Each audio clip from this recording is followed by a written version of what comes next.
Merci. J'ai eu mon compte, l'amour c'est bien fini. En dehors de ces plaisirs brefs et localisés, c'est pas une chose que je m'acharnerais à construire. Ah non, alors terminé. L'avenir n'existe pas. Ça ne signifie rien, j'y pense pas. C'est ça qui empoisonne l'existence, cette obsession du lendemain. Dans 10 ans, dans 20 ans.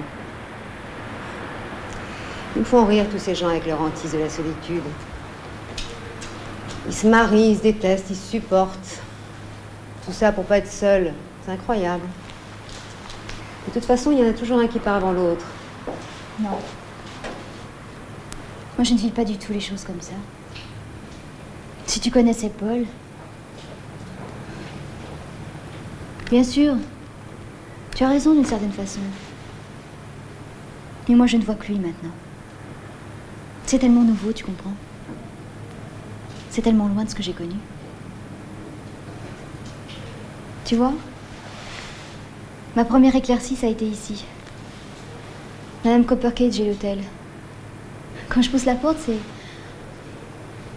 c'est comme si j'entrais au paradis. Tu sais d'où je viens. Toi, tu as toujours été à part, libre, indépendante. Tu ne sais rien des descentes de police. Des heures de muguet printanier, après chaque visite. Je sais. Chacun son fardeau. Quand Paul est arrivé, tout a basculé. C'est... Ah, comment dire? C'est tellement... Je trouve pas les mots. Ne dis rien. Tu te souviens ce que nous disait un soir Madame Coppercage? Le pire dans la vie d'une femme, c'est le premier homme. Après... Bon, moi, j'avais pas compris sur le coup. Le pire, ça voulait dire aussi le meilleur.